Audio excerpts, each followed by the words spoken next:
안녕하세요. 저는 오늘 특강을 맡게 된 숭실대학교 금융학부의 장희수라고 합니다. 오늘 제가 말씀드릴 내용은 메타버스랑 맞물려서 최근에 주목받고 있는 Decentralized Financial Market이라는 디파이, 탈중앙화 금융시장에 대해서 설명을 하려고 해요. 그래서 탈중앙화 금융시장이라는 것은 결국 블록체인을 기반으로 형성된 새로운 시장이라고 볼 수가 있는데요.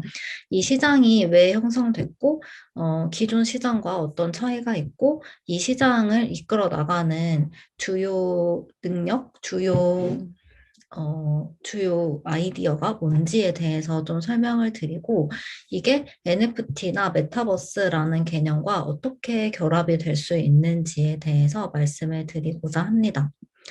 먼저 이 탈중앙화 금융시장에 대해서 설명을 하기 위해서는 기본적으로 블록체인에 대한 설명을 좀 드려야 될 것 같은데요.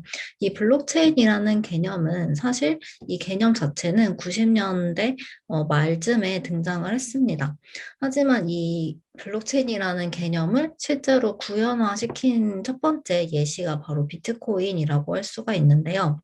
이 비트코인은 사토시 나카모토라는 가명의 사람에 의해서 2008년에 만들어졌습니다. 그러니까 이 사토시 나카모토가 2008년 10월에 그 암호학에서 주로 연구를 하고 있는 어떤 암호학 업계의 사람들에게 익명으로 메일을 보냈고, 이 메일에서 사토시 나카모토는 내가 지금 제3자 신뢰를 해야 하는 제3자 없이 임의의 피어와 피어 간에 거래가 가능하게 하는 어떤 전자결제 시스템을 개발했다라고 얘기를 하고 있는데요. 저는 이 비트코인 화이트 페이퍼를 처음 접했을 때, 동시에 생각난 개념이 있었습니다. 아마 이 개념을 블록체인 설명에 대해서 공부를 하실 때 많이 들어본 적이 있으실 텐데요. 그건 바로 도라페의 섬 이야기입니다. 도라페의 섬이라는 것은 뭐냐면 어떤 섬에서 이제 화폐를 돌로 사용을 하는데 이 돌 자체를 돌의 크기가 커지면 커질수록 화폐의 가치가 커지는데 이 돌을 가지고 내가 어떤 재화를 구매를 했을 때 이 돌을 직접 운반해서 구매를 한 사람이 그 물건을 판 사람에게 돌을 갖다 줘야 하는데 그 작업이 매우 불편하기 때문에 이 사람들은 그냥 돌을 옮기지 않고 각각 돌의 주인이 누구인지를 기억을 하고 있기로 약속을 합니다. 그래서 이 섬에 있는 마을 사람들은 모두 돌 화폐의 각각 주인이 누구인지를 알고 있고 만약에 그 돌 화폐를 통한 거래가 일어났을 때 새로운 돌화폐의 주인을 다 같이 동일하게 업데이트를 시키는 거예요. 그래서 이런 식으로 결국에는 어떤 가상의 장부를 모든 사용자들이, 모든 참여자들, 섬 내에 존재하는 이 화폐 시스템 안에 들어와 있는 모든 사람들이 공동으로 가지고 있는 것. 그리고 업데이트가 일어나게 되면 그거를 모두 다 같이 업데이트를 시키는 방법으로 화폐 시스템을 유지를 하고 있었던 거죠. 그래서 제가 이 이야기를 처음 들은 거는 화폐금융론 시간에 처음 듣게 됐었는데, 제가 학생으로 이제 수업을 들을 때요. 그래서 화폐금융론 수업에서 이 화폐 시스템 얘기를 해주시면서 교수님께서 이 화폐 시스템이 어떻게 보면 가장 고도로 발달된 형태의 화폐 시스템일 수 있다라는 얘기를 해준 적이 있었는데, 어떻게 보면 비트코인을 이걸 완전히 전자화한 형태라고 볼 수가 있습니다. 보통 이제 블록체인의 기술이 개발이 되면서 이거를 인터넷과 연결을 많이 시키는데요. 인터넷 위에서 결국 각각의 피어와 피어가 통신하기 위한, 인터넷 통신을 하기 위한 다양한 기술들이 지금까지 개발되어 왔습니다. 그래서 뭐 이더넷이나 TCP/IP나 이거를 보안을 유지하면서 통신하기 위한 여러 가지 기술들이 개발되어 왔는데, 최근에 비트코인 혹은 블록체인이 이 인터넷 위에 어떤 통신 기술로서 새로운 후보로서 주목을 받고 있는데요. 어떤 관점에서 블록체인이 인터넷 위에 새로운 보안을 담당하는 통신 기술로서 활용될 수 있는지를 좀 얘기를 해보려고 합니다.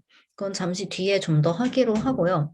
다시 이제 블록체인의 정의를 한번 축약해서 설명을 드리자면 오늘의 주요 주제는 이제 블록체인이 아니고 탈중앙화 시장이기 때문에 블록체인은 좀 더 축약된 형태로 말씀을 드리도록 하겠습니다. 결국 블록체인이라는 것은 어떤 데이터를 저장하는 방식 중에 하나입니다. 그러니까 데이터베이스라고 볼 수 있겠죠. 하지만 기존의 데이터베이스 시스템과는 다른 방식으로 데이터를 변경하고 또 업데이트가 일어나게 됩니다. 그리고 블록체인은 기본적으로 디스트리뷰티드 데이터베이스, 분산 데이터베이스이기 때문에 데이터가 저장되는 위치가 다양하고 특히 전체 데이터를 관리하기 위한 어떤 권리를 가지는 특별한 대상이 존재하지 않습니다. 어떻게 보면 사토시 나카모토가 가장 달성하고 싶었던 거는 이 가장 마지막 문장이라고 볼 수 있어요. 전체 데이터를 관리하기 위한 권리를 가지는 특별한 대상이 존재하지 않는 거죠. 그러니까 누구든지 저라도 내가 이 데이터베이스를 유지를 하고 싶다라고 하면 언제든지 그 데이터베이스를 유지하는 사람으로서 참여를 할 수가 있는 거고 내가 그만두고 싶다라고 하면 언제든지 그만둘 수 있는 그런 들어오고 나가는 것이 자유로운 분산 데이터베이스를 구현했다라고 볼 수가 있는 거죠. 그래서 이런 분산 데이터베이스를 통해서 블록체인이 달성하고자 하는 건 결국 탈중앙화된 시스템을 달성하고자 하는 거고, 결국 비트코인은 다른 말로 하면 어떤 트러스트리스 트러스트 시스템을 구현했다라고 볼 수가 있습니다. 그러니까 맨 처음에 말씀드린 것처럼 내가 상대방을 믿지 않아도 서로 믿지 않는 사람들, 참여자들로 이루어진 시스템 안에서 하나의 신뢰 시스템을 구축할 수 있다라고 얘기를 할 수가 있는 거죠. 그래서 우리가 보통 블록체인에 대해서 얘기를 할 때 블록체인이라는 거는 결국 내가 블록체인을 유지하는 사람을 서로 믿지는 않지만 블록체인에 기록된 사실은 블록체인 상에서는 언제나 항상 사실이다라고 믿는 것과 동일한 얘기라고 생각을 하시면 되겠습니다. 그러면 우리는 지금까지 뭘 생각하면 되냐면 블록체인이라는 거는 결국 인터넷 위에서 서로 믿지 않는 사람들 사이에서 구축된 어떤 신뢰가 보장되는 데이터베이스 시스템이다라고 보면 되는 거죠. 그러면 제가 아까 인터넷 위에서 새로운 보안 프로토콜로서 블록체인이 적용될 수 있다라고 말씀을 드렸었는데요. 그게 어떤 관점에서 적용될 수 있는 것인지에 대해서 좀 더 자세히 말씀을 드리겠습니다. 어, 사실 결제 시스템과 관련이 있는데요. 우리의 현재 결제 시스템에 대해서 한번 얘기를 해볼게요. 우리가 인터넷 쇼핑을 한다고 생각을 해보면 인터넷 쇼핑을 했을 때 내가 인터넷 그 구매한 내역에 대해서 결제를 하는 것은 인터넷 위에서 이루어지지 않습니다.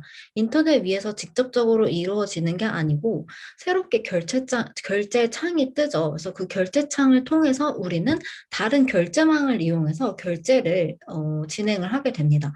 결국 상품을 구매할 때 상품을 구매하는 것에 대한 내용은 인터넷 위에서 이루어지는 거고 그 상품 구매에 대한 결제는 결제망을 통해서 이루어진다라고 볼 수가 있는 거죠. 그래서 상품 주문하는 과정을 살펴보면 실제로는 엄청나게 복잡하게 이루어져 있습니다. 그래서 소비자가 가맹점으로부터 상품을 주문을 하게 되면 그러면 이제 결제창이 뜨죠. 그럼 결제창이 뜨면 사람들이 거기다가 이제 간편 결제 앱 같은 거나 혹은 그냥 바로 피지사에 요청을 하기도 하죠. 그래서 결제 요청을 합니다. 그럼 간편 결제를 통했으면 어쨌든 그걸 다시 피지사한테 결제 요청을 하는 과정이 필요하고요. 그럼 피지사가 벤사에 이 결제에 대한 승인을 요청을 합니다.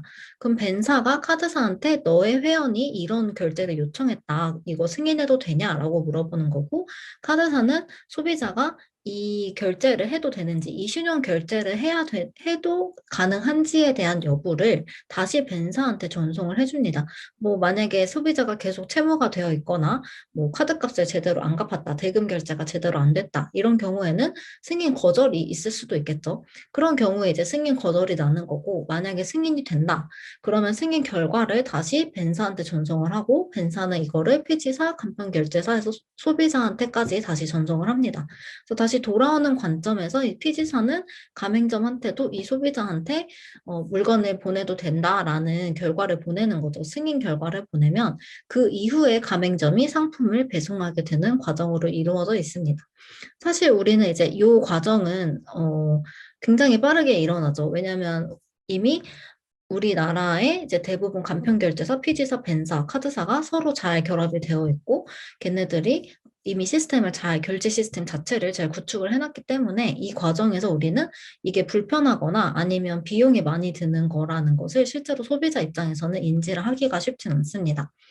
그리고 이런 식으로 거래들이 다 일어나게 되면 마지막에 카드사가 대금을 정산해서 그거를 피지사한테 대금을 정산을 해주고 이 소비자한테는 대금을 청구를 하고 그럼 소비자가 그 돈을 결제를 하는 식으로 매달 이제 이루어지는 거죠.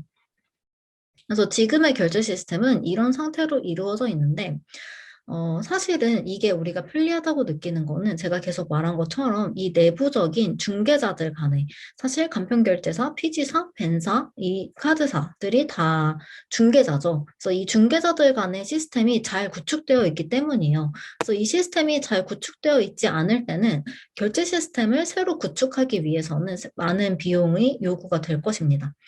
근데 아까 제가 말씀드린 것처럼 블록체인이 결국에는 인터넷 위에서 이런 결제가 바로 가능하게 해주는 역할을 한다는 거예요. 그래서 지금 보시는 것처럼 블록체인이 있고 소비자가 상품을 주문하게 되면 소비자는 그냥 암호화폐 거래를 전송을 하면 되는 거고 암호화폐 거래 전송이 블록체인에서 잘 이루어지게 되면 그 결과를 가맹점이 확인을 하는 거죠. 사실 블록체인이 거래를 승인해 준다기보다는 가맹점이 그냥 블록체인을 확인을 하고 있으면 되는 거죠. 가맹점이 블록체인을 보고 있다가 거래가 잘 완결이 됐으면 그냥 상품을 배송해 주는 것입니다. 그러니까 블록체인이 아까 말한 것처럼 돌화폐의 섬에서 이 화폐에 있는 사람들이 유지하고 있는 머릿속에 유지하고 있는 각각 돌화폐의 주인이 누구냐를 기억을 하고 있다고 했는데 그 역할을 블록체인이 해주는 거죠.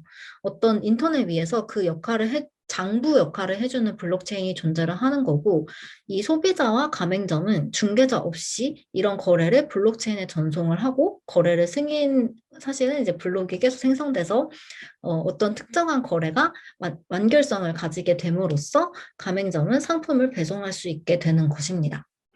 그래서 이런 식으로 블록체인이 실제 구현상에서 어떤 산업상에서 가질 수 있는 주요 이점 중에 하나는 결제를 인터넷 위에서 직접적으로 바로 처리를 해버릴 수가 있다는 거예요. 그거를 결제 시스템을 따로 구축을 할 필요가 없이 인터넷 위에서 바로 결제를 할 수 있게 하는 어떤 후보 기술로서 블록체인이 주목을 많이 받고 있는 거죠. 그래서 일론 머스크가 사실 암호화폐에 대한 얘기를 트위터에 많이 올리잖아요. 근데 이거에 대해서 재미있는 이야기가 있어서 같이 가지고 와봤는데, 제가 계속 결제 시스템이 잘 구축되어 있을 때는 블록체인의 중요성이 눈에 띄지 않지만 결제 시스템이 없는 상황에서는 이게 눈에 띌 수 있다라고 말씀을 드렸잖아요. 그거의 대표적인 예시가 바로 우주 산업이 될 수가 있어요. 우리가 일론 머스크가 우주 산업에 관심이 많은데 우주 산업이 이제 활성화가 되고 사람들이 우주에 여행을 가기 시작하고 그러면 우리는 우주에서 결제를 할 일이 생길 거예요. 결국 이익을 창출하려면 어떤 결제가 이루어져야겠죠. 내가 뭐 관광 상품을 구매를 한다든지 아니면 우주 기념품을 구매를 한다든지 이런 일이 생길 때 결국 우주 위에서도 결제가 일어나야만 하는 거죠. 근데 이 결제를 할 때 그 결제 시스템을 어떻게 구축할 거냐가 사실 굉장히 큰 이슈입니다. 근데 그거를 이제 블록체인을 사용하면은 좀 더 간단하게 결제를 처리를 해버릴 수가 있다는 거죠. 그래서 뭐 우주 토큰 같은 걸 만들어서 그거를 블록체인 위에서 거래를 전송하고 거래를 승인하고 바로 상품을 전달해주는 이런 과정을 만들어낼 수 있지 않을까. 그래서 이런 것들까지 고려를 해서 일론 머스크가 이 암호화폐에 굉장히 관심을 많이 가지는 것이 아니냐라는 얘기가 있었는데 그게 개인적으로 공감도 되고 재미가 있어서 가지고 와봤습니다. 그럼 여기까지 들었을 때 사실 어디까지 생각을 하실 수가 있냐면 이런 결제 시스템이 적용될 수 있는 또 하나의 산업이 바로 메타버스 산업이라는 거예요. 그래서 메타버스 산업 내에서 결국 여러 개의 유니버스가 생겨날 거예요. 그리고 그 유니버스는 언제든지 더 많은 개수로 창조가 될 수 있겠죠. 그러면 내가 A 유니버스에서 B 유니버스 간에 거래를 한다. 그럼 A 유니버스와 B 유니버스 간에 결제 시스템을 항상 구성을 해야 되는 거죠. 근데 이거를 할 때 그냥 블록체인을 쓰면 된다는 거예요. 블록체인이라는 거를 사용을 하면 내가 각 유니버스 간의 결제 시스템을 고려하지 않아도 되고 어떤 특정한 의미의 두 개의 유니버스에서의 교환을 블록체인 위에서 바로 직접적으로 할 수 있게 될 수도 있다라는 거죠. 그래가지고 이 블록체인이라는 기술이 메타버스 산업이랑 같이 관심을 받고 있다고 생각을 합니다. 그래서 바로 메타버스로 넘어가기 전에 일단 이 블록체인 위에서 형성된 다른 시장을 먼저 설명을 좀 할 거예요. 그게 바로 앞에서 처음 말씀드린 탈중앙화 금융시장이고, 이 탈중앙화 금융시장이라는 것이 결국 어떻게 발전이 되어 오고 있는지, 그리고 이 발전을 시키는 주요 원동력이 무엇인지에 대해서 먼저 말씀을 드리려고 합니다. 먼저 이거는 일단 기술적인 부분을 잠깐 얘기를 하고 싶었는데요. 결국에는 이제 메타버스가 활성화돼서 뭐 결제 시스템을 블록체인으로 쓰거나 이러면 블록체인이 실제로는 한계가 아닐 수 있습니다. 지금도 비트코인을 사용하는 주요 블록체인이 있고 이더리움 블록체인이 따로 있고 그 외에도 다른 방식으로 합의를 하는 뭐 바이낸스 체인이나 여러 가지 체인들이 존재를 하죠. 그러면 여러 개의 블록체인이 있으면 제가 처음에 블록체인 위에서는 결국 모든 게 사실이다라고 말을 했는데 블록체인에 기록된 건 믿을 수 있다. 신뢰가 가능한 시스템이다라고 말씀을 드렸지만 그거는 사실 독립적인 거예요. 블록체인마다 독립적인 신뢰 시스템이 있는 거죠. 근데 점점 중요하게 되는 건 뭐냐면 블록체인이 여러 개 생기면 이 블록체인과 블록체인 간의 교환이 일어날 수가 있는데 이 블록체인과 블록체인 간의 교환을 하기 위한 기술을 뭐 사이드 체인 기술, 크로스 체인 기술들이라고 부릅니다. 그래서 이런 기술들의 대표적인 예시 중에 하나가 이런 HTLC라는 기술이에요. 그래서 해시드 타임 락 컨트랙트라는 기술이 있는데 스마트 컨트랙트를 이용해서 블록체인과 블록체인 간의 어떤 교환을 가능하게 하는 거죠. 그래서 이런 식으로 결국 블록체인이 여러 개 생겼을 때 블록체인 간의 가치 교환을 어떻게 할 거냐를 기술적으로 개발하는 한 분야가 있습니다. 근데 오늘 설명하려고 하는 건 사실 이건 아니니까. 근데 이 블록체인을 통해서 사실 우리가 가지게 된 새로운 개념이 있어요. 바로 토크나이제이션이라는 개념인데요. 토큰화라는 거죠. 근데 토큰화라는 개념은 사실 옛날부터 있었지만 블록체인에 있어서 이 토크나이제이션이 가지는 의미는 누구나 토큰화를 할 수 있다라는 관점인 거예요.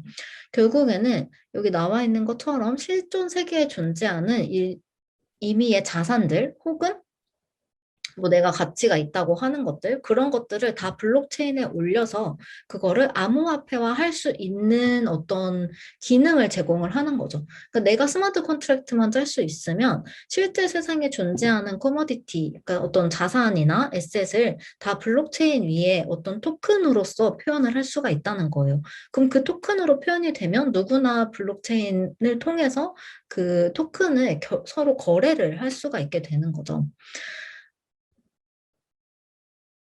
네. 그렇죠. 그래서 이 토큰화라는 개념이, 이 블록체인에서는 굉장히 큰 여러 가지 파생되는 상품을 만들게 한 거고, 그거의 대표적인 예시가 저는 바로 이제 말씀드리려고 하는 탈중앙화 금융시장이라고 생각을 합니다. 근데 이 토큰화를 생각을 할 때는 항상 우리가 이 토큰화된 그럼 자산의 가치가 어디서부터 비롯이 되는가에 대해서 고민을 잘 해야 돼요. 그래서 비트코인 같은 경우에는 비트코인 자체가 이제 블록체인 데이터베이스를 유지하는 것의 대가로 이 채굴의 대가로서 비트코인을 주기 때문에 어떻게 보면 비트코인의 가치의 일부분은 그 분산 장부의 어떤 안전성과 직결이 된다고 볼 수가 있습니다. 물론 지금은 사실 이 안전성과 떠나서 안전성을 넘어서서 비트코인이 일종의 대체 자산으로서 점점 인정을 받기 때문에 이 디스트리뷰티드 레저의 안전성 자체가 비트코인의 가치다, 는이다, 이꼴이다라고 볼 수는 없지만 결국에는 그 가치에 관여를 하고 있는 요소 중에 하나라는 거죠. 그리고 뒤에서 말씀드릴 NFT 같은 것들, NFT라는 거는 non fungible token이라고 해서 토큰화된 어떤 서로 교환이 불가능한 토큰을 의미를 하는데요. 그럼 NFT는 그 교환이 불가능한 어떤 특정한 대상이 바로 토큰화된 에셋의 가치의 근원이라고 볼 수가 있겠죠. 근데 물론 이 가치의 근원이 딱히 존재하지 않는 어떤 음, 악의적인 의도를 가지고 일반 참여자들의 돈을 탈취하기 위한 목적을 가지고 만들어지는 여러 프로젝트들도 있습니다. 그렇기 때문에 우리는 어떤 토큰화된 자산을 볼 때 이거의 가치의 근원이 어디에 있는지를 좀 고민을 할 필요가 있다라는 거죠. 그래서 지금 디파이 시장의 가장 첫 번째 시작을 말씀드리려고 이 얘기를 계속 한 건데요.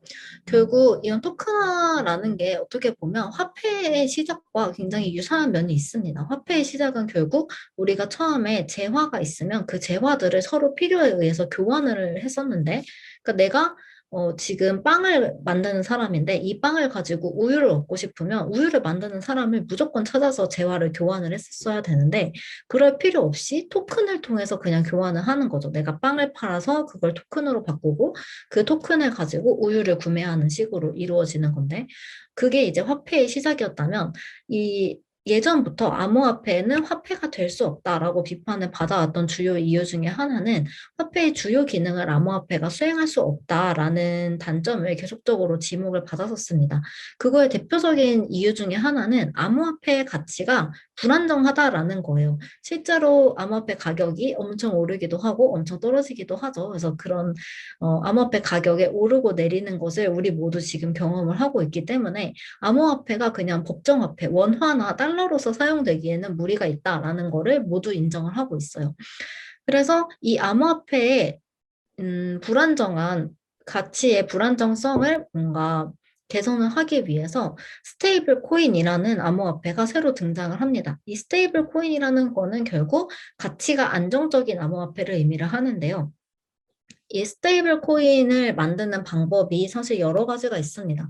그래서 기본적으로는 달러에 패깅을 시키는 방법이 있는데 그건 마치 근본이제처럼 어떤 달러를 내가 뭐 100달러를 만들어 100달러를 가지고 저장을 해놓고 이 100달러에 대한 100개의 스테이블 코인을 만들어내는 거죠. 근데 이거를 완전히 탈중앙화된 방식으로 스테이블 코인을 만들어 보자라는 데서 시작한 게 바로 메이커다오 프로젝트라는 건데요. 메이커다오 프로젝트는 달러에 대해서 가치를 고정시키는 게 아니고 이더리움을 담보로 해서 스테이블 코인을 발행을 합니다. 그래서 이더리움을 담보로 스테이블 코인을 발행하는 프로젝트인 메이커다오 프로젝트가 어떻게 보면 이 탈중앙화 금융 시장의 아주 시작점이라고 볼 수가 있는데요. 사실 지금은 이 탈중앙화 금융 시장이 굉장히 커졌습니다. 그래서 탈중앙화 금융 시장이 굉장히 커졌고 얘네들은 어떤 걸 목적으로 하냐면 은행과 같은 믿어야 하는 중개자 없는 누구나 참여 가능한 금융 시스템을 만들겠다라는 거를 목표로 하고 그렇기 때문에 이 디파이 시장은 대부분 블록체인과 스마트 컨트랙트와 그리고 암호화를 기반으로 이루어져 있습니다. 그래서 방금 말씀드린 것처럼 결국 메이커다오라는 프로젝트를 시작으로 해서 이 메이커다오 프로젝트는 2016년, 17년에 시작된 프로젝트인데 지금도 가치가 안정적으로 다이라는 토큰이 가치를 1달러 근처에서 안정적으로 잘 유지를 하고 있고요. 물론 중간중간 어려움도 좀 있었긴 하지만 어쨌든 잘 유지를 하고 있습니다. 그러고 현재는 이 시장의 어떤 카테고리가 더 넓어졌다라고 볼 수가 있는데요. 대표적으로는 대출을 해주는 주요 프로젝트들이 존재를 합니다. 그래서 컴파운드나 아베 같은 프로젝트가 존재를 하고, 다음 알고리드믹 스테이블 코인이라고 해서 방금 말씀드린 메이커다오의 다이 토큰이 있고, 그 법정화폐인 달러에다가 가치를 패깅시키는 USDT, USDC 같은 것들이 있습니다. 그리고 역시 이 탈중앙화 금융 시장에 존재하는 거래소가 있는데요. 기존에 있는 우리가 사용하는 뭐 바이낸스나 업비트 이런 거래소들을 우리는 센트럴라이즈 익스체인지 중앙화 거래소라고 부르고요. 그거와 반대로 완전히 탈중앙화된 그러니까 네트워크 위에서 이루어지는 거래소를 디센트럴라이즈 익스체인지라고 부릅니다. 그래서 이 덱스의 두 가지 종류가 있는데요. 일단 덱스의 가장 큰 특징은 방금 말씀드린 것처럼 이 화폐에 대한 암호화폐에 대한 커스터디를 암호화폐의 그 소유자가 무조건 가진다는 것입니다. 일반적으로 CEX에서는 그 CEX가 장부를 가지고 있고 거기 장부에다가 장이수라는 사람이 이만큼 비트코인을 가지고 있다라고 기록을 해주는 거죠. 그래서 CEX가 그 장부를 없애고 너가 비트코인을 가지고 있지 않다라고 하면 저는 그걸 증명할 길이 없는 거예요. 제가 블록체인 위에 존재하는 비트코인 제 주소에다가 그 비트코인을 보내기 전까지는요. 하지만 덱스에서는 무조건 그 암호화폐 커스터디를 사용자가 가지고 있어야 합니다. 그러니까 사용자가 내 암호화폐 지갑을 가지고 내 지갑 안에 들어있는 암호화폐에 대한 소유를 무조건 가지고 있어야 되고 그걸 통해서 거래를 한다라고 했을 때는 내가 무조건 비밀키로 서명을 해야만 거래를 할 수가 있습니다. 그리고 덱스를 구현하는 방법에 있어서 두 가지가 있는데요. 이 리퀴디티 풀 베이스드랑 오더북 베이스드 두 가지가 있습니다. 그래서 초기에는 이 덱스가 대부분 오더북 베이스드로 많이 만들어졌고 오더북 베이스드는 기존 CEX랑 똑같은 방식이라고 생각을 하시면 됩니다. 그래서 오더북이 있고 비드와 에스크가 있고 이 비드와 에스크를 이제 그 갭을 만들어주는 마켓 메이킹이 일어나게 되면은 거래가 이루어지는 그런 식으로 이루어져 있었는데요. 이런 오더북을 블록체인 위에서 유지한다는 것이 사실 많은 비용을 발생을 합니다. 이 오더북이 업데이트 될 때마다 사실 스마트 컨트랙트에다가 기록을 하게 되면은 다 그것이 수수료 문제가 되기도 하고 오더북을 오프체인으로 빼서 블록체인에 기록하지 않고 그냥 거래소 서버에서 사용을 하기도 하는데 최근에 이 오더북 베이스들을 넘어서서 사실 이제 최근은 아니죠. 약 1, 2년 전에 유니스왑이라는 프로젝트가 등장을 하게 됩니다. 그래서 이건 유니스왑이 사실 만든 건 아니고 이 리퀴디티 풀 개념은 사실 굉장히 예전에 등장을 했고요. 그 개념을 이제 구현한 첫 번째 프로젝트가 유니스왑 프로젝트라고 보시면 되는데 이 유니스왑 프로젝트에서는 리퀴디티 풀 베이스들을 기반으로 해서 새롭게 거래를 만들도록 합니다. 그래서 여기서 이루어지는 거래는 대부분 스왑 형태라고 생각을 하시면 되고 어떻게 보면 이 거래소의 형태가 이 디파이 시장의 최근 성장을 주도했다라고 볼 수가 있습니다. 그래서 리퀴디티 풀 베이스드의 기본적인 거래소들에는 유니스왑, 카이버, 밸런서, 방코르 같은 것들이 있고 이 밑에 있는 얘네들은 오더북 베이스드의 덱스라고 생각하시면 됩니다. 그다음에 뭐 파생 상품들도 있고 마진 트레이딩도 있고 보험 그리고 오라클이 있는데요. 이 오라클은 중앙화 금융 시장에서는 볼 수 없는 특별한 프로젝트입니다. 그래서 오라클 같은 경우에는 제가 앞에서 신뢰 트러스트 얘기하면서 블록체인 자체가 신뢰 시스템이다라고 말씀을 드렸는데 그 신뢰 시스템은 어디에 국한되냐면 블록체인 위에서 일어난 일들에 대해서만 국한이 됩니다. 하지만 오라클이라는 건 뭐냐면 블록체인 바깥에 있는 정보를 블록체인 내부적으로 어떤 의사결정을 할 때 필요로 하는 경우가 있어요. 예를 들어 중앙화 거래소에서 뭐 이더리움이 얼마의 거래가 되는지를 알아야만 한다. 이러면은 블록체인 내부에서는 중앙화 거래소에서 이더리움이 얼마인지를 알 수가 없습니다. 이건 그냥 이더리움 블록체인이니까 누가 몇 이더를 가지고 있는지는 알지만 이더가 몇 달러인지 이더가 몇 원인지는 모르는 거예요. 그럼 이거를 외부에서부터 가지고 와야 되는데 그거를 잘 가지고 와주는 역할을 하는 게 오라클이고 거기서 이제 어떤 악의적인 의도로 인해서 문제가 생기지 않도록 해결을 하는 부분이 대부분 이 오라클 프로젝트에서 담당하는 부분이라고 생각하시면 되겠습니다. 결국 디파이도 일반 중앙화된 금융시장처럼 대부분의 요소들을 가지고 있어요. 그래서 오라클이 좀 특이한 요소이고 여기 나와 있는 뭐 레이어 2나 레이어 1 트랜잭션 레이어는 아까 말한 것처럼 블록체인이 여러 개 생겼을 때 각각 블록체인에서 일어나는 거래들에 대한 내용이고 여기 스테이블 코인에 대한 내용, 뭐 지갑들 그리고 뭐 파생 상품들, 대출들 이런 다양한 스택이 존재한다라는 거 알아두시면 좋을 것 같고 이렇게 다이가 스테이블한 가치를 잘 유지를 하는 걸 볼 수가 있습니다. 여기가 1달러 기준이고 여기 어퍼 리밋이 1.02로 아래는 0.99인 거를 98, 99, 995겠죠 아무도? 인 거를 볼 수가 0.99 이게 995인 거를 볼 수가 있습니다. 그래서 이런 식으로 디파이 시장이 굉장히 커졌다는 거예요.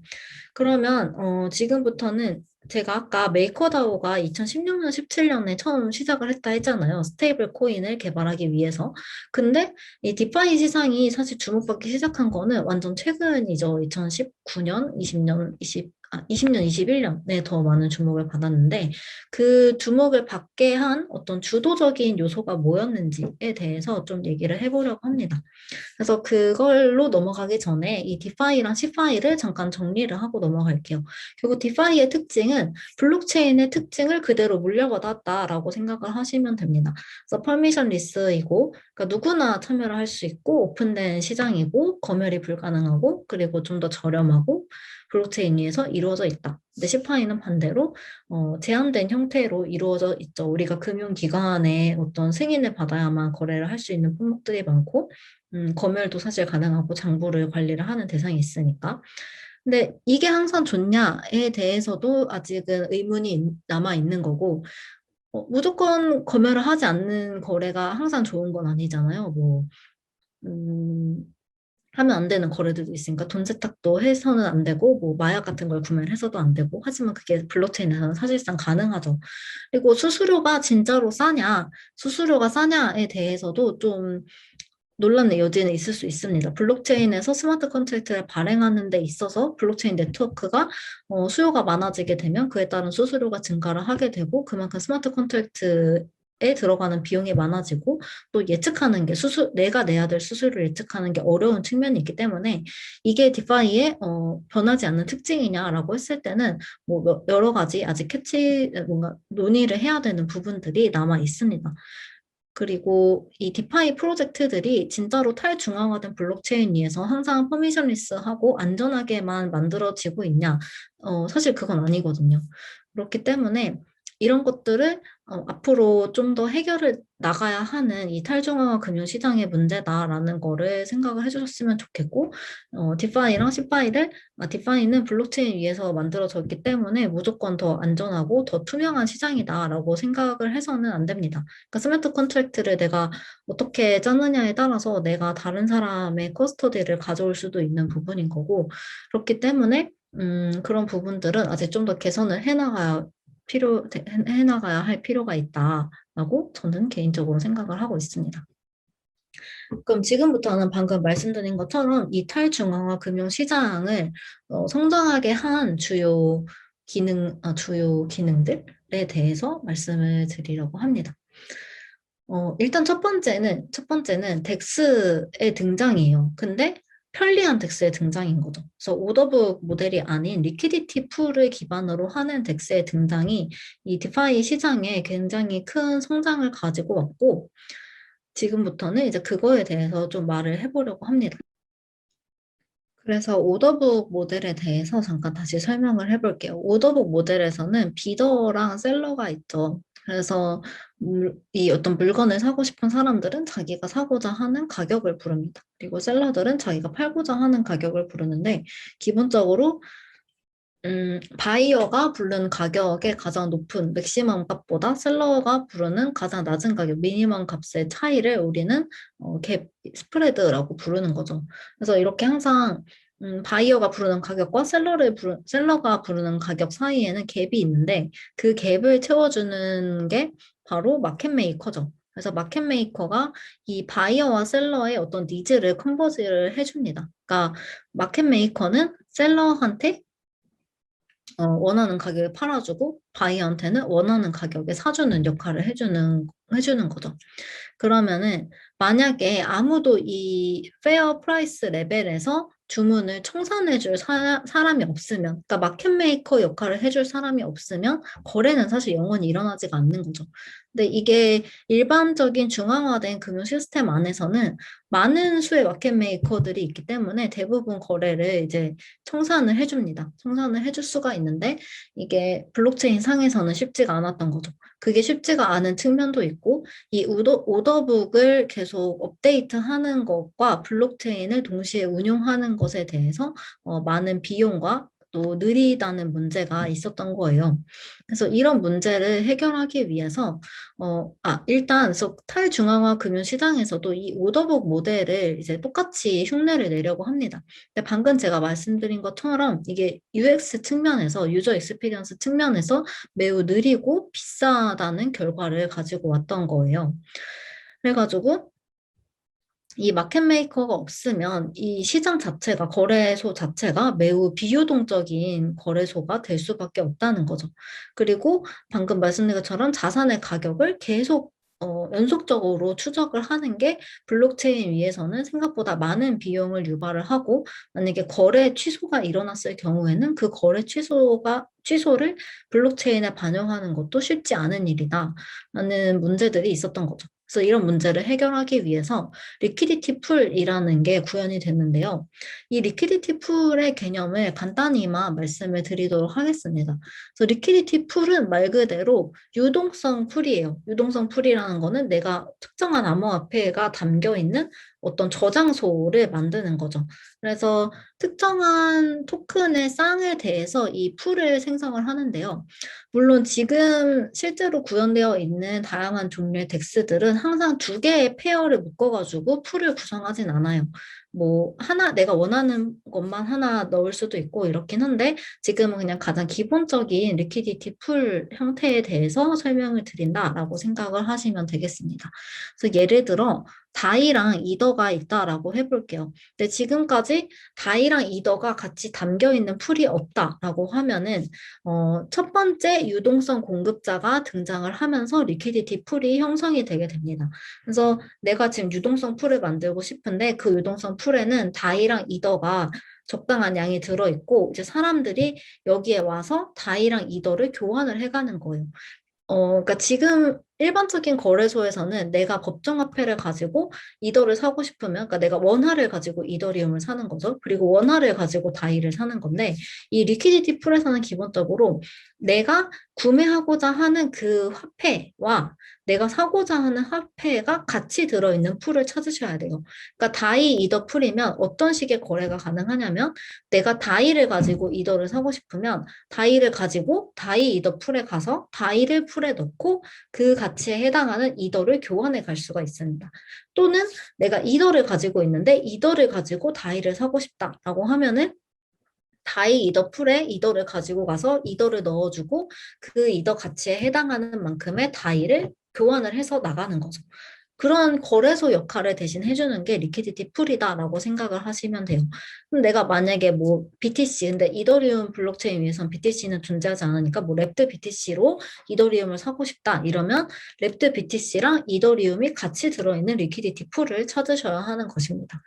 그래서 여기는 이제 그 교환으로 가기 전에 일단 이 리퀴디티 풀 자체를 구성하는 그 라이프 사이클의 가장 첫 번째라고 보시면 돼요. 이 리퀴디티 풀을, 유동성 풀을 어떻게 만들 거냐. 그때는 내가 일정한 양의 다이랑 일정한 양의 이더를 가지고 풀을 만들어내는 거예요. 그럼 이때 만들어낸 비율, 내가 넣은 다이와 이더의 비율이 이 풀 안에서의 교환 비율을 결정을 하게 됩니다. 그게 어떻게 결정을 하게 되는지는 뒤에서 다시 말씀을 드릴게요. 그러면 이 유동성 공급자들은 이 일을 왜 하냐? 그 교환에 대한 어떤 수수료를 받기 위해서 이 작업을 하게 되는데요. 말씀드린 것처럼 유동성 풀이 있고 내가 이더를 가지고 가서 다이를 교환해 가거나 다이를 가지고 가서 이더를 교환해 가는 일이 일어났을 때 나는 일정의 수수료를 이 유동성 풀에다가 지급을 합니다. 그러면 유동성 풀에다가 실제로 유동성을 공급한 사람들한테 그거에 대한 수익을 배분을 해주는 거죠. 그런 식으로 리퀴디티 프로바이더 입장에서는, 유동성 공급자 입장에서는 내가 거래에 대한 수수료, 유동성 풀에서 일어난 거래에 대한 수수료를 받을 수 있기 때문에 유동성을 공급할 요인이 있다라고 생각을 하시면 되겠습니다. 그래서 얘가 이제 시장의 가격을 유지하는 방법은 어떻게 되냐면, 요 유동성 풀에서의 교환 가격은 유동성 풀에 들어와 있는 다이와 이더의 비율에 기반을 하게 됩니다. 그게 어떻게 이루어지는 뒤에서 얘기를 할 거고요. 그런데 이 교환 비율이 만약에 일반 거래소들, CEX에서 이루어지는 거래들, 뭐 바이낸스나 업비트 이런 데서 이루어지는 거래의 교환 비율과 차이가 있게 되면 둘의 교환 비율이 동일하지 않다면 거기서 우리는 차익 거래가 일어날 거고, 그럼 이 차익 거래를 없애기 위해서 유동성 풀에서 계속 거래가 일어나면서 결국 유동성 풀에서의 교환 비율과 일반 CEX의 거래 가격이 결국엔 수렴을 하게 될 거다라는 원리를 이용을 하는 거죠. 그래서 이게 생각보다 꽤 잘 작동을 하고 있고 지금도 많이 사용을 하고 있는 형태가 다 이 리퀴디티 풀 형태에서 시작이 됐다라고 볼 수가 있습니다. 그래서 리퀴디티 풀에다가 내가 유동성을 공급하게 되면 아까 말한 것처럼 LP 토큰이라는 걸 받게 되는데요. 이 LP 토큰은 아까 말했듯이 유동성에서 거래가 일어났을 때 그 일어난 거래에 대한 수수료의 일부를 이 리퀴디티 프로바이더들이 가져갈 수 있게 해주는 어떤 증거품이라고 보시면 되겠습니다. 그래서 기본적으로 이 금 유동성 풀의 교환 비율을 어떻게 결정하느냐가 굉장히 중요한 이슈겠죠. 그래서 지금은 이 유동성 풀에 대한 교환 비율에 대해서 어떻게 그걸 교환을 해줄 거냐에 대한 논의가 다양하게 진행이 되고 있지만 여기서는 가장 기본적인 형태인 오토메이티드 마켓 메이커에 대해서 얘기를 좀 해보도록 하겠습니다. 그래서 이 유동성 풀을 구성하고 있는 교환 비율의 결정은 이 오토메이티드 마켓 메이커라는 방법을 사용해서 이루어지는데요. 이 방법은 기본적으로 여기 나와 있는 컨스탄트 프로덕트 마켓 메이커를 통해서 이루어지게 됩니다. 유니스왑의 버전 2에서 이 방법을 주로 사용을 했고 사실 유니스왑 버전 3로 넘어가면서 이 방법에 조금 변화가 계속 생기고 있지만 우리는 가장 기초적인 형태를 먼저 배우도록 하겠습니다. 그래서 이 리퀴디티 풀에서는 항상 뭘 유지해야 하냐면 토큰 X랑 토큰 Y 두 개의 페어로 이제 항상 풀을 만든다 했잖아요. 그럼 X의 총량과 Y의 총량의 곱이 항상 K로 유지가 되는 것을 목표로 합니다. 그래서 내가 X를 가지고 Y를 이 유동성 풀에서 교환을 하고 싶다라고 하면은 어떤 작업이 일어나게 되냐면 X에다가는 제가 넣는 X만큼 플러스 델타 X가 되는 거죠. 그럼 X 플러스 델타 X만큼 내가 델타 X만큼 주고 델타 Y를 받아가야 되는데 그러면 Y에서는 그 델타 Y만큼 빠지겠죠. 그래서 Y 마이너스 델타 Y가 되는데 그 둘의 곱이 항상 K로 유지가 되는 만큼의 델타 Y를 내가 받을 수 있다라고 생각을 하시면 됩니다. 그래서 거래가 일어나는 과정 속에서 항상 K가 똑같이 유지가 돼야 된다라는 전제 조건으로 교환 비율이 지속적으로 변하면서 결정된다라고 보시면 됩니다. 그러면 교환 비율이 사실 매번 거래마다 계속 변경된다고 볼 수가 있겠죠. 그래서 풀 자체가 매우 크면, 다시 말해서 X랑 Y의 값이 엄청 커가지고 내가 넣는 델타 X나 내가 빼가는 델타 Y의 양이 X나 Y에 비해서 매우 비율이 작으면 교환 비율이 그렇게 크게 변동성이 커지진 않을 거예요. 근데 리퀴디티 풀이 작으면 이제 문제가 좀 될 수가 있는 거죠. 그래서 리퀴디티 풀이 작은 경우 내가 돈을 교환을 해나갈 때마다 계속 거래 가격이 바뀌는 거고 이거는 내가 스마트 컨트랙트에 실제 거래를 실어보기 전에는 모르기 때문에 그 과정에서 슬리피지가 생기게 됩니다. 하지만 이제 풀이 커지면 커질수록 이 프라이스 이펙트는 좀 작아지게 되면서 점점 작은 슬리피지를 가지게 되는 거죠. 근데 여기서 이제 이 디파이 시장을 엄청 많이 성장하게 만든 요소 중에 하나가 바로 그 LP 토큰이에요.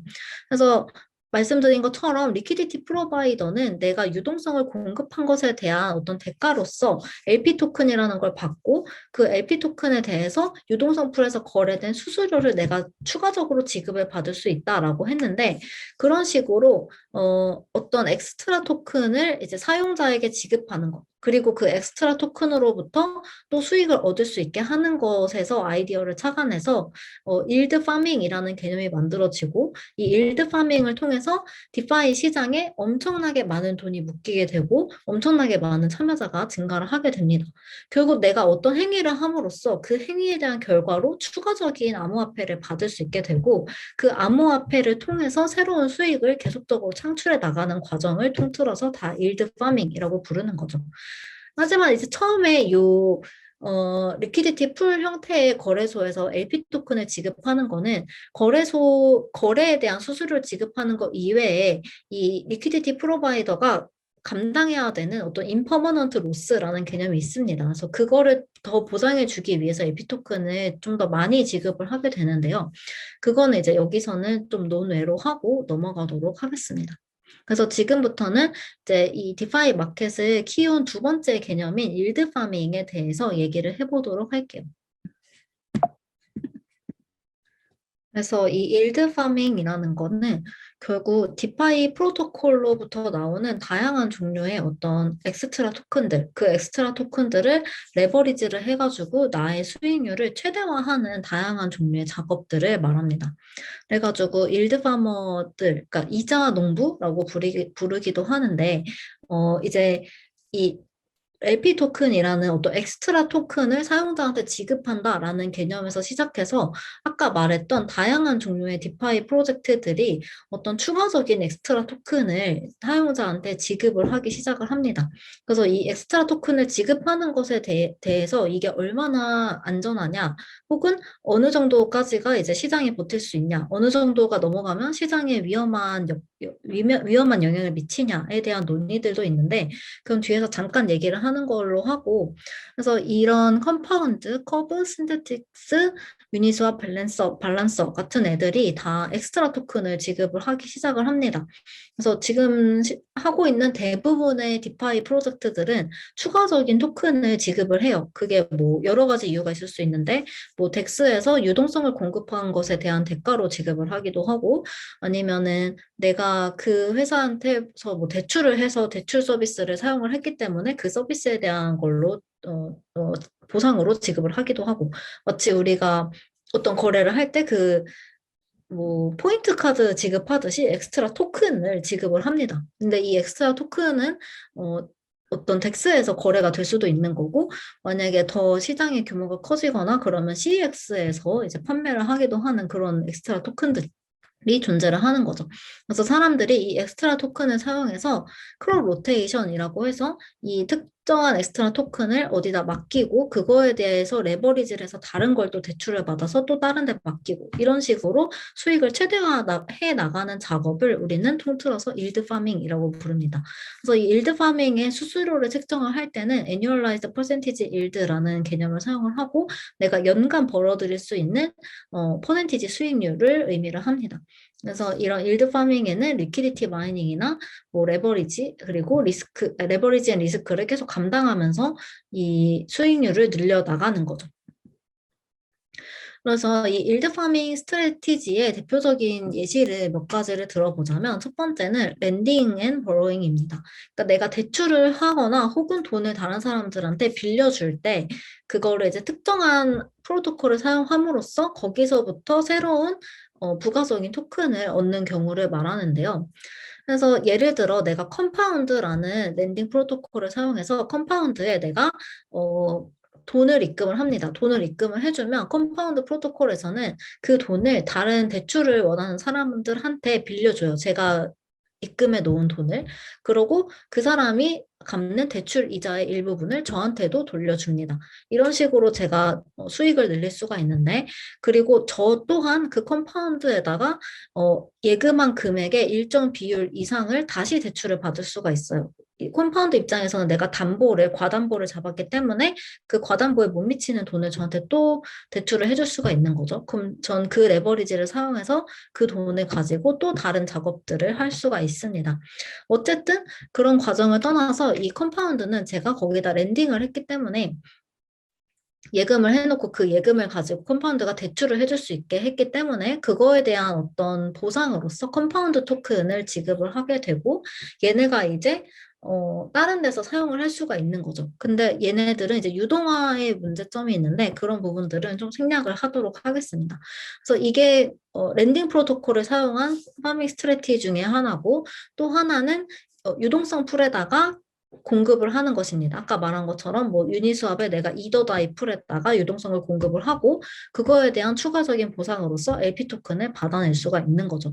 그리고 또 그 LP 토큰을 다른 데 스테이킹을 할 수가 있는데 스테이킹을 묶어두는 거예요.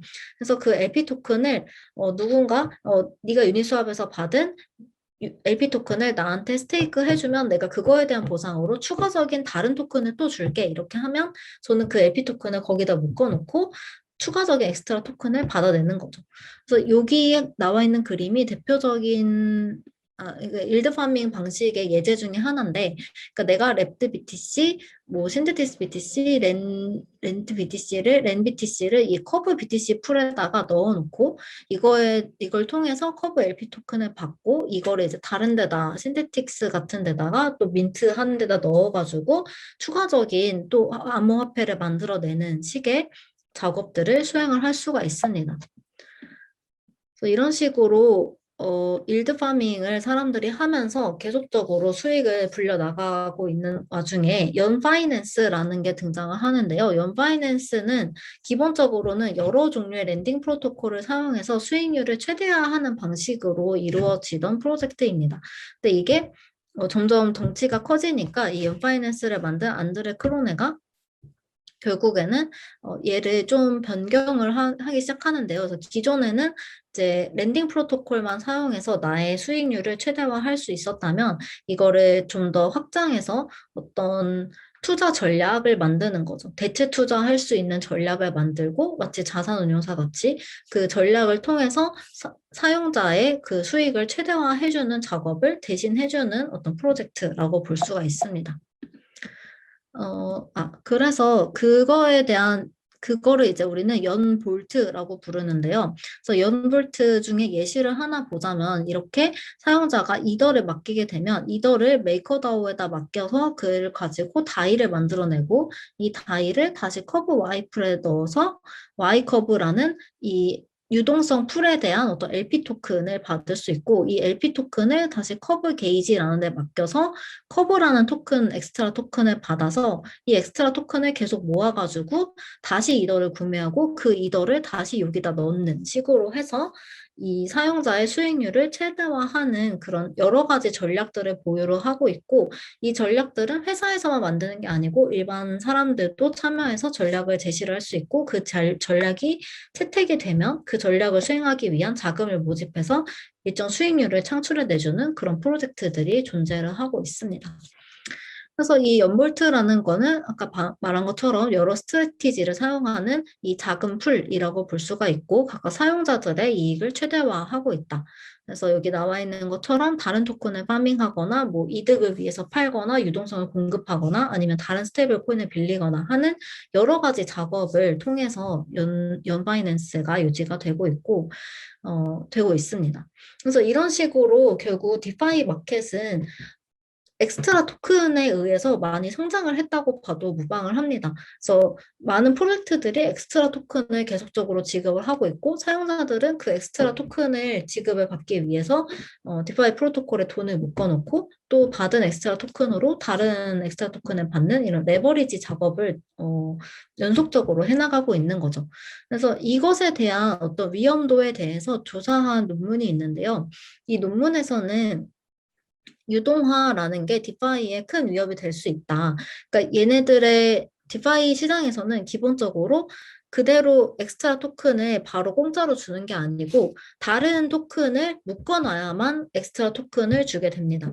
그러면 담보로 묶어놓은 이 자산의 가치가 떨어지게 되면 유동화가 일어나게 되고 그러면 사람들의 다시 그 전략에 들어있던 돈이 유동화가 되면서 사용자들 입장에서는 그게 손해가 될 수가 있는 거죠. 그러면 담보가 그대로 잘 유지되는 상황에서는 아까 말한 것처럼 요 사이클이 계속 유지가 될 수 있겠지만 이 사이클이 유지가 되지 않고 연쇄적으로 유동화가 일어나면서 마치 우리 서브프라임 사태 같은 일이 일어날 수도 있는 거예요. 그래서 여기서는 뭘 얘기하고 있냐면 아까 말했던 엑스트라 토큰을 지급하는 게 되게 전체 디파이 금융 시장을 위험하게 만들 수 있다. 유동화 단계를 굉장히 빨리 하게 하고 사람들이 좀 더 위험한 투자 전략을 구사하도록 유도한다. 이런 내용들을 정량적으로 평가해서 담고 있습니다. 그렇기 때문에 디파이 시장에서는 이 유동화 과정이 어떻게 이루어지고 유동화될 만한 자산이 얼마나 존재하고 유동화를 시키는 비율을 어떻게 설정할 것이고 이런 것에 대한 논의가 추가적으로 많이 필요한 상태이고 그런 것들을 앞으로 더 연구를 해나가야지 건강한 디파이 시장이 유지가 될 것이라고 생각을 하고 있습니다.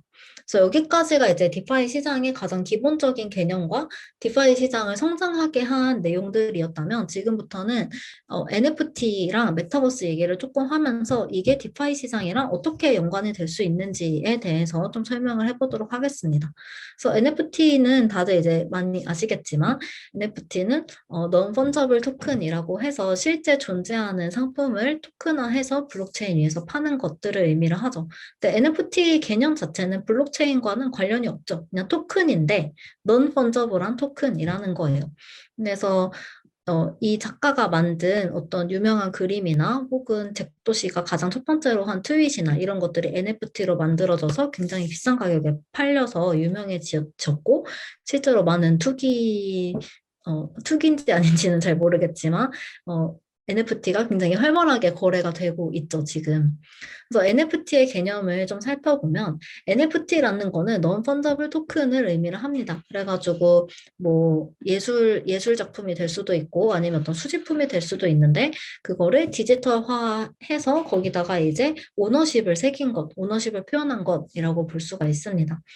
그래서 기존 펀저블과 논 펀저블의 차이는 펀저블은 교환을 할 수가 있는 거예요. 그러니까 제가 10,000원을 갖고 있고 다른 사람이 10,000원을 가지고 있으면 그걸 교환해도 이게 나한테는 그대로 10,000원이고 그 사람한테도 그대로 10,000원인 거죠. 하지만 논 펀저블 토큰은 이렇게 교환이 가능하지가 않은 거예요.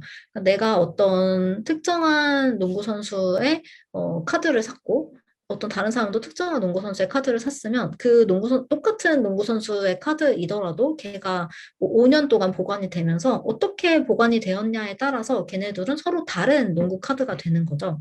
이렇게 펀저블하지 않은 것들을 우리는 non 펀저블 토큰이라고 부릅니다. 그래서 이 NFT가 가지는 특징은 크게 세 가지가 있는데 첫 번째는 유니크하죠. 그래서 각각의 NFT들은 서로 다 다른 프로퍼티를 가지고 있고 그리고 보통 이 토큰에 메타데이터를 저장을 합니다. 그래서 메타데이터는 뭐 IPFS 같은 분산 데이터베이스에 보통 저장을 하고 그거에 대한 해시값만 이제 블록체인에 많이 기록을 하죠. 그리고 얘네들은 대부분 하나의 카피로만 존재를 하기 때문에 엄청 스칼스합니다. 그래서 하지만 최근에는 이제 뭐 시리즈 같은 형태를 내기도 하죠. 그래서 내 예술 작품의 시리즈 몇 번째를 뭐 몇 개 발행하겠다 이런 식으로 NFT를 많이 판매도 하지만 기본적으로 NFT는 하나의 카피만 가지고 있는 거고 얘를 더 이상 나눌 수가 없습니다. 사실 비트코인이나 이더리움 같은 경우에는 엄청나게 작은 단위까지 나눌 수 있죠. 뭐 10의 마이너스 9승 이런 식으로 나눌 수가 있는데 이 NFT는 하나의 고유한 대상이기 때문에 더 이상 이제 분리하는, 더 잘게 쪼개는 것이 불가능합니다. 그래서 이더리움에서는 NFT를 어떤 식으로 정의를 하고 있냐면 가장 이 ERC라는 게 결국 이더리움의 어떤 표준이라고 생각을 하면 되는데 이 표준에 맞춰서 내가 스마트 컨트랙트를 잘 작성을 하면 그 스마트 컨트랙트는 이 특정한 ERC 표준에 만족하는 스마트 컨트랙트가 되는 거죠. 예를 들어 내가 ERC 20 스탠다드에 맞춰서 그 스마트 컨트랙트를 작성을 했으면 내 스마트 컨트랙트가 하나의 ERC20 토큰이 될 수가 있는 것입니다.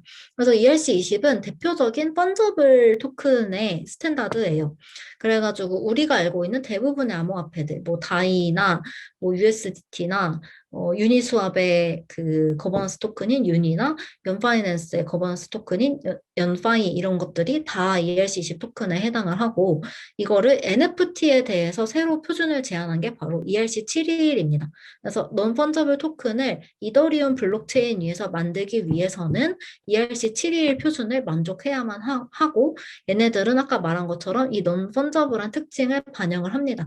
그래서 각각의 토큰들이 다 구별이 가능하고 걔네들은 개별의 특징을 다 가지고 있는 거죠. 그래서 이 ERC7일 스탠다드를 만족해서 만들어진 유명한 NFT 토큰 프로젝트 중에 하나가 크립토키티였죠. 최근에는 ERC115라는 새로운 표준이 등장을 했는데요. 여기서는 하나의 스마트 컨트랙트 안에서 펀저블 토큰과 non 펀저블 토큰을 모두 만들 수가 있습니다. 그래서 이 표준은 엔진이라는 회사에서 만들었고 이 엔진이라는 회사는 블록체인을 기반으로 하는 게임 회사 게임을 만드는 것에 초점을 맞추고 있는 회사라고 볼 수가 있습니다. 그래서 대부분의 게임에서는 사실 펀저블한 토큰과 non-fungible 토큰이 둘 다 필요하죠. non-fungible 토큰 같은 경우에는 무기 같은 게 될 수 있겠죠. 고유한 그 사용자의 무기 같은 게 non-fungible한 아이템이 될 수 있을 거고, 내가 게임상에서 쓰는 사이버 머니 같은 게 펀저블한 아이템이 될 수가 있겠죠. 그래서 이 두 가지가 다 필요로 하는 게 대부분 게임 산업이 될 거고, 그렇기 때문에 게임 산업에서 미래에 사용하기 위한 표준인 ERC115를 만들었다라고 볼 수가 있습니다. 그래서 하나의 컨트랙트 안에서 여러 개 종류의 토큰들이 한 번에 존재를 할 수 있게 만든 표준이라고 생각을 하시면 됩니다. 그래서 이런 식으로 이더리움 블록체인에서도 NFT를 잘 거래를 하기 위한 어떤 규칙들을 계속적으로 제시를 하고 있다라고 볼 수가 있는 거죠. 그래서 NFT가 실제로 많이 거래가 되고 있죠. 그래서 비자 같은 카드 회사에서도 NFT가 중요한 개념이다라는 걸 강조를 하고 있고, 마블에서도 우리 NFT 만들겠다라고 얘기를 했고, NBA 같은 경우에는 이미 탑샷이라는 NFT 프로젝트를 진행을 하고 있죠. 그래서 이거는 이더리움 블록체인은 아니지만 어쨌든 내가 좋아하는 농구 선수의 어떤 특정한 순간을 그 GIF 형태로 소유할 수 있는 NFT를 이미 발행을 하고 있습니다. 그리고 이더리움 상에서는 가장 유명하고 또 비싼 프로젝트 중에 하나가 크립토 펑크죠. 그래서 얘네들은 총 정해진 수량만 만들어졌고 이 각각이 이제 하나하나가 다 판매가 되는 NFT인데 굉장히 비싼 가격에 판매가 되고 있습니다. 그리고 가격이 올라가는 속도도 엄청 급격하게 올라가고 있고 이 중에 뭐 희귀한 크립토 펑크 같은 경우에는 진짜 비싼 가격으로 거래가 되고 있습니다. 물론 거래가 자주 일어나진 않겠죠. NFT니까 희소성이 있기 때문에 그 가지고 있는 소유자가 얘를 팔고자 하는 의지가 없는 이상은 거래가 일어나지는 않겠죠. 그래서 이런 NFT들에는 이런 여러 가지 프로젝트들이 있고 얘네들이 거래되는 시장의 대표적인 게뭐 라리블, 오픈시 같은 것들이 존재를 하고 있습니다. 그래서 이거는 각각 NFT 프로젝트들이 뭐가 있는지 한번 정리를 한 내용이고요. 그래서 NFT 시장 자체의 규모가 굉장히 커지고 있다라는 것도 볼 수가 있습니다. 그럼 이 NFT랑 디파이가 어떻게 관련이 되느냐? 디센트럴라이즈드 파이낸스에서는 NFT를 가장 첫 번째로는 담보로 많이 사용을 하려고 합니다. 그래서 뭐 예술 작품이나 혹은 디지털 부동산 같은 것들을 담보로 해서 새로운 엑스트라 토큰을 또 만드는 거죠. 그런 프로젝트들이 또 진행이 되고 있는데 이럴 때 가장 큰 문제는 이 NFT의 가치를 측정하는 게 굉장히 어렵다라는 거예요. 그리고 가격을 측정하는 게 어렵고 얘네들이 비유동적이기 때문에 이걸 담보로 해서 얼마만큼의 엑스트라 토큰을 더 만들어 줄 거냐가 굉장히 어려운 문제고 어떻게 보면 이 NFT의 가격 측정을 잘못함으로써 이 디파이 프로젝트의 유동화를 더 가속화시키는 문제가 될 수도 있겠죠. 그래서 이런 부분은 아직 연구 중이지만 계속적으로 논의가 되고 있고 NFT가 사실 유동성 풀에도 많이 적용이 되고자 합니다. 그래서 유니스왑이 버전 2에서 버전 3로 넘어가면서 각각 사용자들의 유틸리티를 NFT화하는 것을 시도를 하고 있는데요. 그래서 얘가 이제 제대로 잘 장기적으로 운용이 될지는 좀 더 지켜봐야겠지만 어떤 사용자의 유틸리티를 개별화시킨다는 점에서 non-fungible과 맞닿아 있죠. 그래가지고 각각 유틸리티를 NFT화하는 시도를 계속적으로 하고 있습니다. 네. 그래서 이거 아까 말한 것처럼 그 NFT의 가격이 계속 현재랑 똑같이 유지될 거다라는 가정이 굉장히 안전하지 않은 가정이고, 하지만 어쨌든 NFT를 이렇게 담보로 해서 새로운 다른 화폐를 발행을 받는, 그러니까 대출을 하는 형태가 NFT가 디파이에 이용되는 가장 대표적인 예시라고 볼 수가 있는 거죠. 그래서 이게 다 그런 내용들이고요. 결국 이 메타버스 개념과 NFT 개념은 NFT는 말한 것처럼 메타버스에서 존재하는 어떤 상품들이 다 NFT 형태로 표현이 될 수 있고 결국에 메타버스가 지금까지 우리가 평소에 생각했던 사이버 세상과 가장 다른 점은 뭐냐면 메타버스라는 게 진짜로 하나의 사회로서 인정을 받는 거죠. 그래서 이 강의를 어떻게 마무리를 짓고 싶냐면 이 메타버스랑 디파이랑 블록체인이 사실 긴밀하게 연관이 되어 있고 결국에는 같이 성장을 할 거다라는 얘기를 하면서 마무리를 하고 싶은데요.